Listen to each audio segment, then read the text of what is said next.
माननीय राकेश टिकैत जी मुख्य वक्ता की उपस्थिति में खातेगांव में महाकिसान पंचायत का आयोजन किया जा रहा था, किंतु जो प्रशासन है उसमें पूरी तरह षड्यंत्र पूर्वक, क्योंकि इससे पहले मध्य प्रदेश में 3 महापंचायत माननीय टिकैत साहब की हो चुकी थी, जिससे कहीं ना कहीं सत्ताधारी जो पार्टी है और मध्य प्रदेश की सरकार है उसमें घबराहट थी।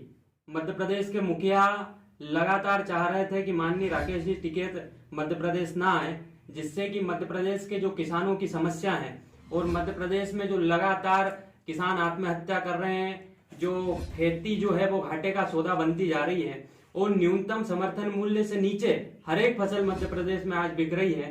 केवल एकमात्र गेहूं की फसल है जो कहीं ना कहीं थोड़ा बहुत 6% जिसका न्यूनतम समर्थन मूल्य के ऊपर खरीदी हो जाती है। तो मध्य प्रदेश सरकार ने षड्यंत्र पूर्वक लॉकडाउन की जो पूरी ये उन्होंने षड्यंत्र रचा, जिसके कारण ये जो 12 तारीख को माननीय राकेश टिकैत जी की जो किसान महापंचायत थी उसको निरस्त करना पड़ा।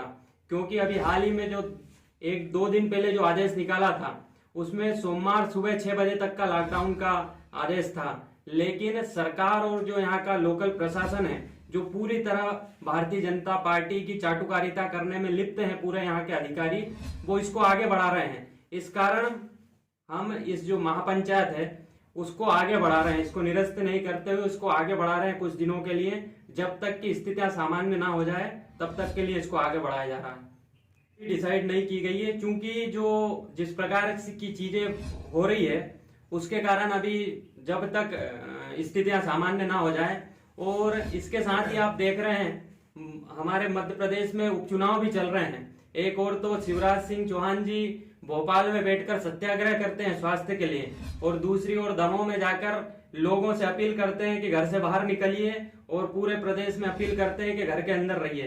तो कहीं ना कहीं ये जो राकेश टिकैत जी की जो पहले की 3 महापंचायतें थी उसमें बहुत बड़ी संख्या में किसान गांव से निकल कर आया था, और किसानों ने जो हुंकार भरी थी और पूरे देश के सामने संदेश देने का काम किया था कि मध्य प्रदेश का किसान भी पूरे देश के किसान के साथ है, और न्यूनतम समर्थन मूल्य बनाने की इस लड़ाई में पूरी तरह दिल्ली किसान आंदोलन के साथ है। उससे घबराकर मध्य प्रदेश सरकार ने ये पूरा षड्यंत्र रचा है, और उसी के कारण ये हमको महापंचायत की जो तारीख है उसको आगे बढ़ाना पड़ा। आज सुबह तक एक ऑडियो वायरल होता है, इसमें राकेश टिकैत जी से बात हुई थी और कहा जा रहा था कि प्रशासन अनुमति दे या न दे, हम डंके की चोट पर यहाँ पर आ रहे हैं। देखिए, उसमें अनुमति उस कंडीशन में बात कही गई थी जब लॉकडाउन ना हो। यदि लॉकडाउन नहीं होता तो बिल्कुल राकेश जी आते और हम सब भी पंचायत करते हैं, क्योंकि हम इनके पुलिस और लाठी से डरने वाले नहीं हैं। इस देश में जो चीजें हैं वो लोकतंत्र है और संविधान में लिखी हुई से चलती है। किसी नेता के घर से शासन नहीं चलता है, ना किसी अधिकारी के कहने से चलता है। तो लॉकडाउन की स्थितियां निर्मित की गई, इस कारण इस सभा को आगे बढ़ाना पड़ा। नहीं तो यदि सामान्य स्थितियां होती तो बिना परमिशन के भी यह महापंचायत होती। किसानों को किसी के परमिशन की आवश्यकता नहीं होती है, किसान जहां बैठता है वहां उसके लिए परमिशन होती है। देखिए, इससे ज्यादा हास्यास्पद बात हो ही नहीं सकती। जब से इस पंचायत की घोषणा हुई है तब से कुछ लोगों में खलबली है, लगातार सोशल मीडिया पर इसका विरोध किया जा रहा है, और आप जानते हैं विरोध उसी चीज का होता है जिससे घबराहट होती है, जिससे कहीं ना कहीं बेचैनी होती है। तो लगातार उनके अंदर डर था, लगातार इस प्रकार के मैसेज वायरल किए जा रहे थे। तो और ये जो खातेगांव में जो महापंचायत होने वाली थी ये ऐतिहासिक महापंचायत होती।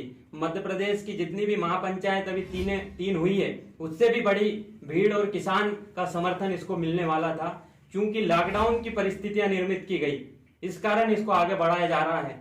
इसके पीछे यदि सामान्य स्थितियां होती तो बिल्कुल भी बिना परमिशन के भी डंके की चोट पर यह पंचायत होती, इसको कोई नहीं रोक पाता। लॉकडाउन की स्थितियां आज इंदौर और उज्जैन में लॉकडाउन बढ़ा दिया गया है, और भी शहरों में बढ़ाया जा रहा है, उसके कारण इसको आगे बढ़ाया जा रहा है। और जब भी होगी आप खुद देखेंगे इसमें कितना बड़ा किसानों का समर्थन इस पंचायत को मिलेगा।